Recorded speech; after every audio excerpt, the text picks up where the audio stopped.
Hello everyone and welcome to Battle of the Beasts All Generation episode number 141.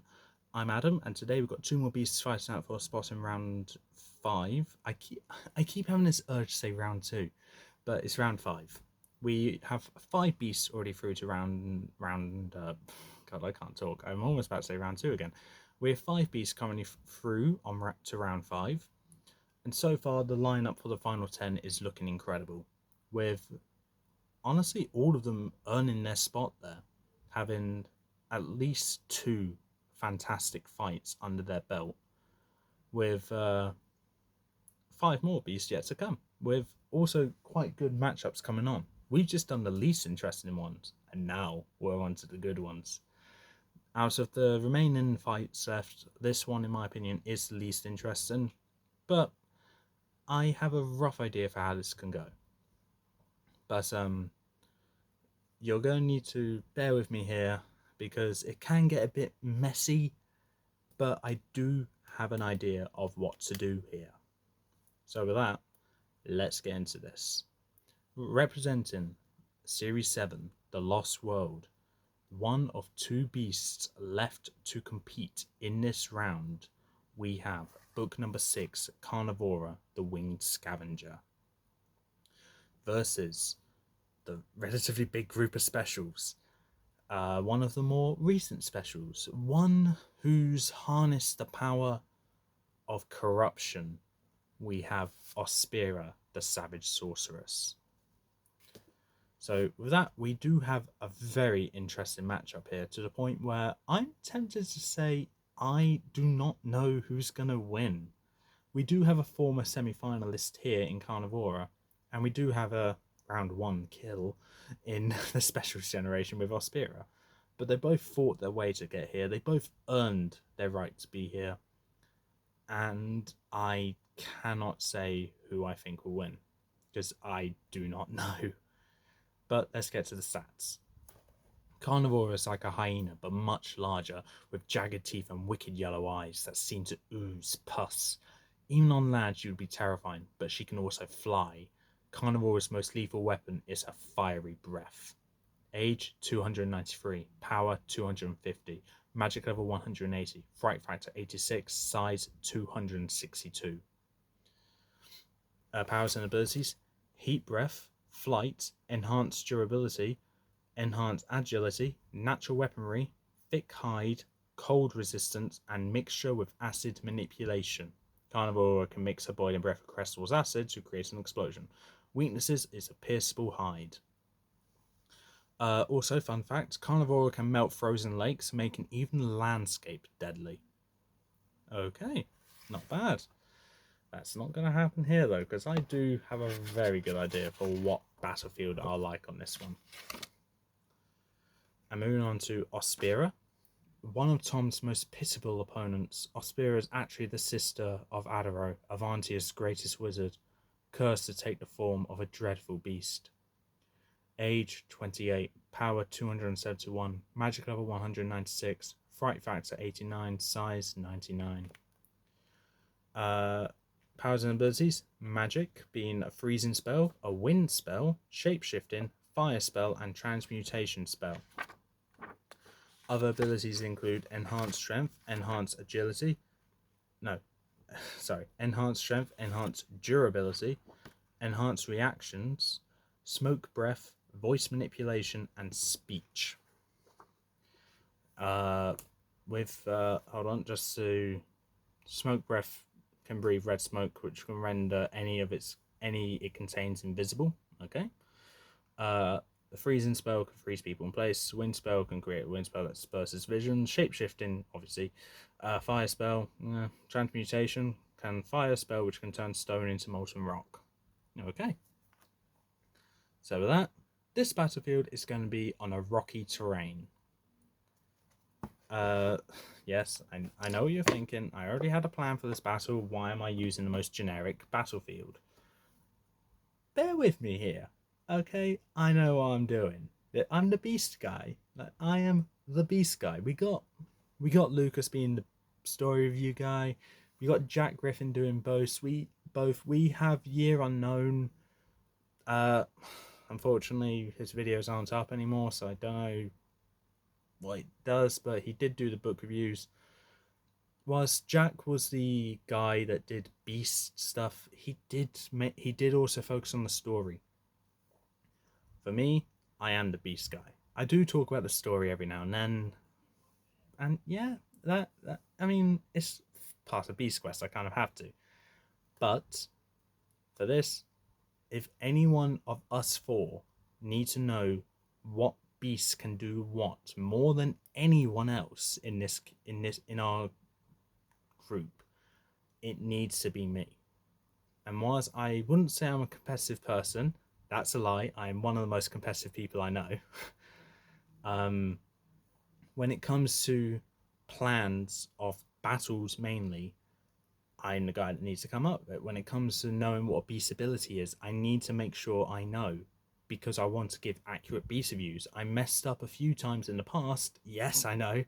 Merc for the hypnotism. I never mentioned it in the season 6 review.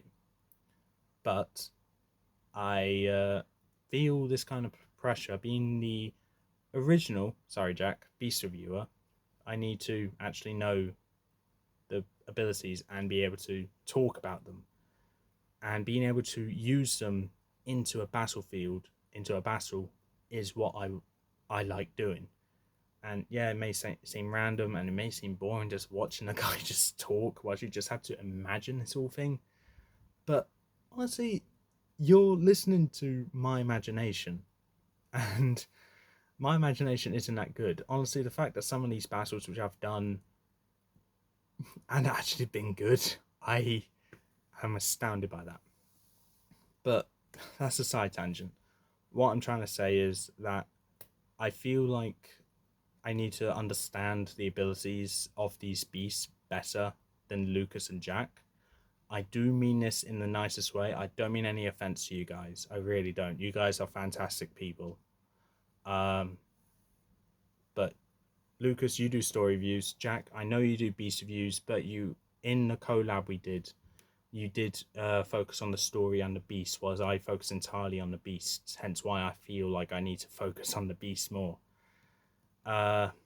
This is a long side tangent. I'm just dragging it out. At this point, I'm sorry. Let's get into this.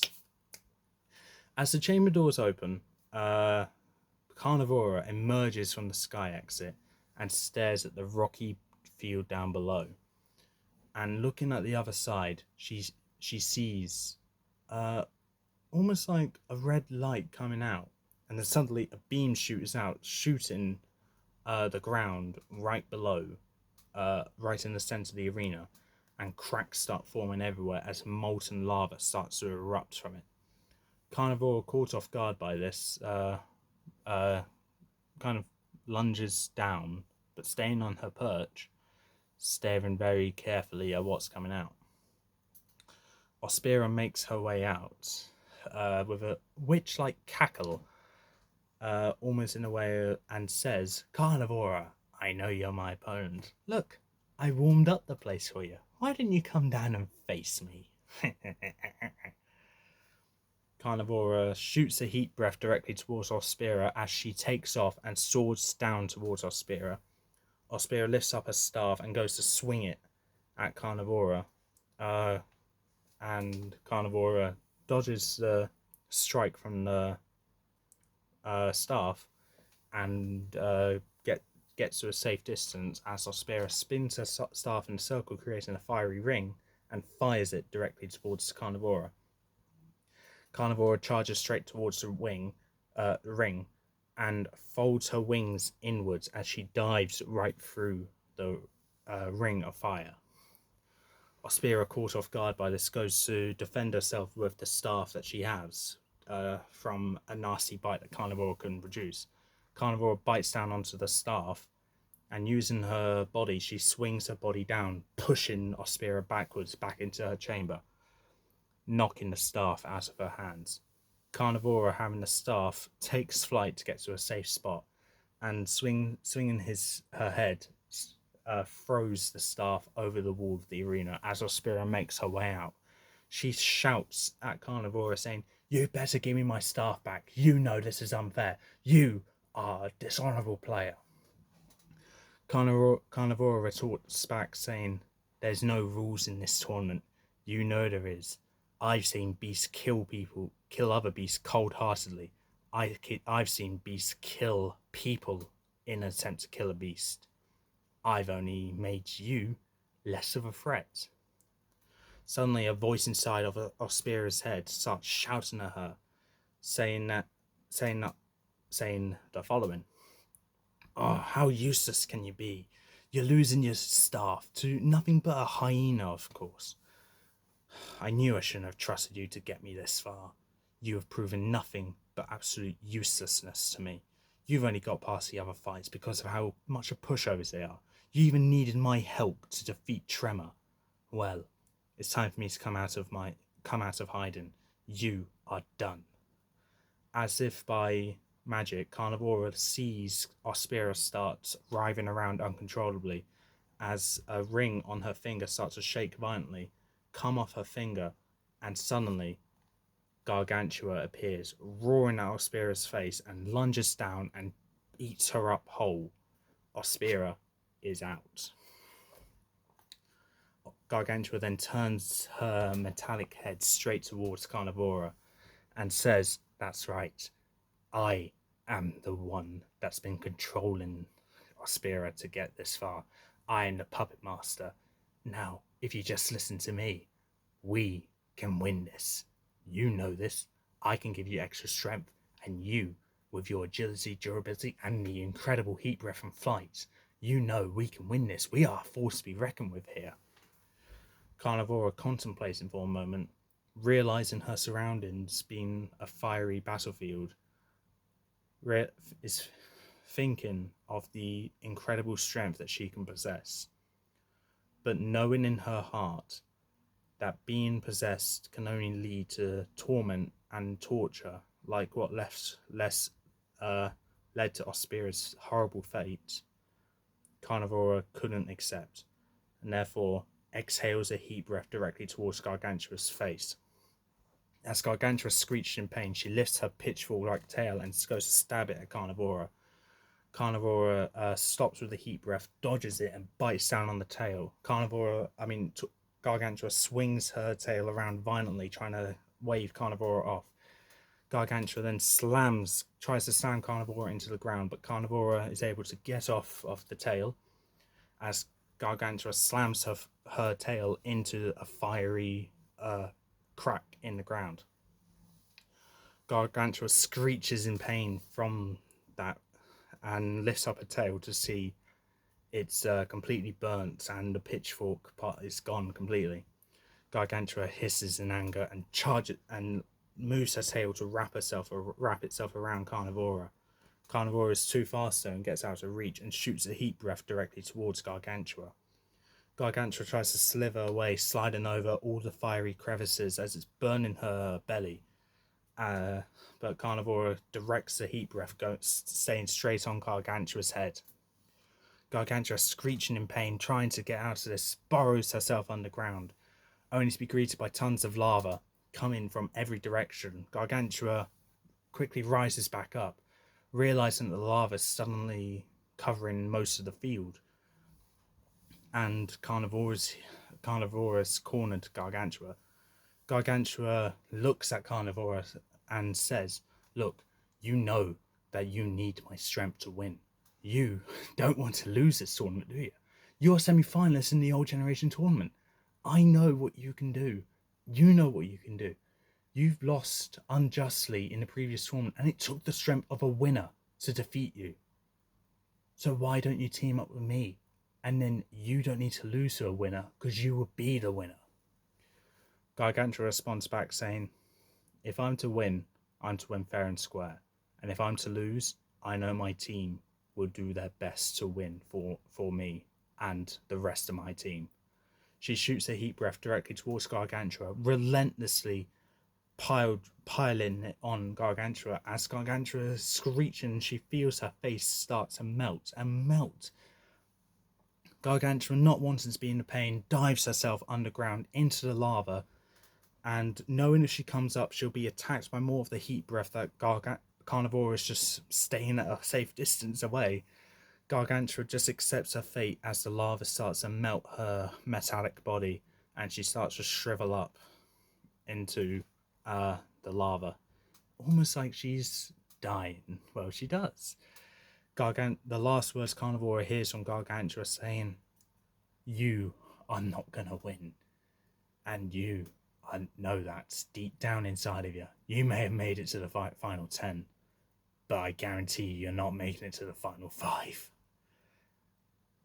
Carnivora hears the words that Gargantua said echo in her head.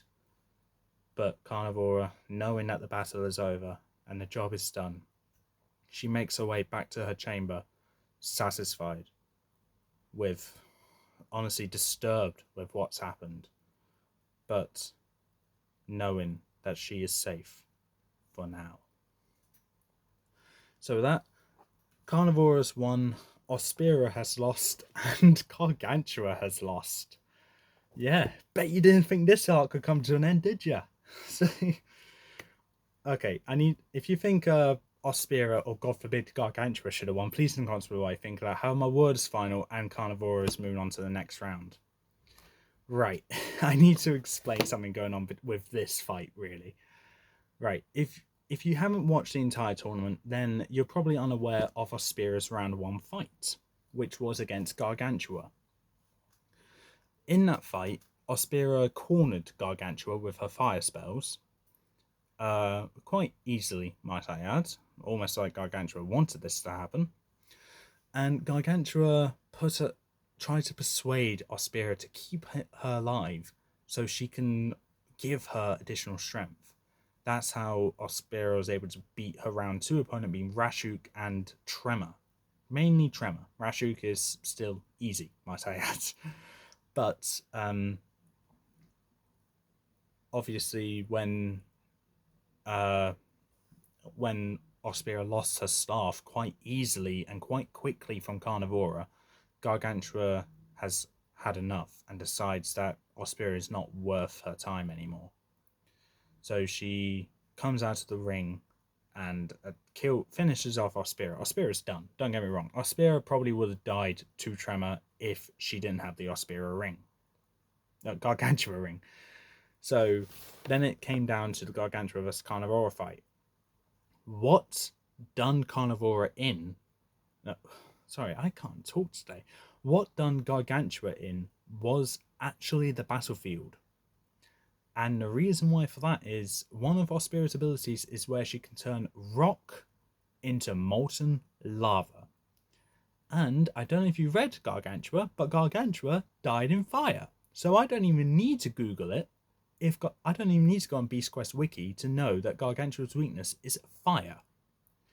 I know she's highly persuasive, which is why I included a ton of speech that Gargantua did. However, Carnivora, being a good beast of Tavarnia, has the... I am aware Tom got corrupted by this. I'm fully aware, by the way. But I feel like a beast's goodness is more powerful than a boy. And I'm fully aware who this boy is, so don't get me wrong. Probably should have been persuaded.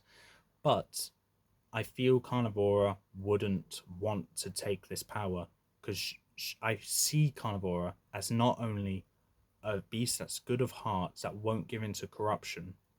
That's also another link that I said at the start of this episode. But it's also, Carnivora is a team player, I would say. She has 3 other team members that made it through to this round. And yes, one of them is dead. Quite horrifically, might I add. And one of them hasn't fought yet. But I feel Carnivora would want to win fair and square. And if she didn't, she'd want one of her teammates to win, who are both very powerful beasts. So I feel I've done this fight justice by having Carnivora not give in to the temptation and corruption that Gargantua is able to release. So with that, Series 27 is finally eliminated from the tournament. Yes, technically Gargantua cheated, But ultimately, Gargantua was never confirmed as dead. Every time I mentioned Gargantua being dead, I used air quotes or said dead quite inconspicuously, almost like I knew what was going to happen. Because I did. I had this plan from the very beginning. I didn't know who Ospira was going to go against, but I knew at one point she would need to lose so Gargantua would come out and fight. So that's all that happened there. The reason why I ended this arc, though, at this point in the competition, or tournament, should I say, was because I have. Hold on. I got all the books behind me that are yet to battle and have battled. I've got one, two,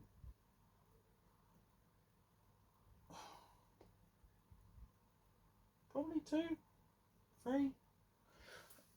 I'm going to say two, maybe three. Hold on. Yeah. I got two or three beasts which have an arc going around them already, which are left in this tournament. One of which is already through to the next round, and the other is yet to battle. So if that arc is to end in this round, then okay, two arcs end, one arc left. But out of all the arcs, I feel this one is the weakest, and the one that most people that talk to me about this tournament has either forgotten about or don't care about as much. So I ended this arc not because no one was liking it, but because if I was to end an arc early, it would have to be that one. Not to mention, Ospira by herself was out of a league.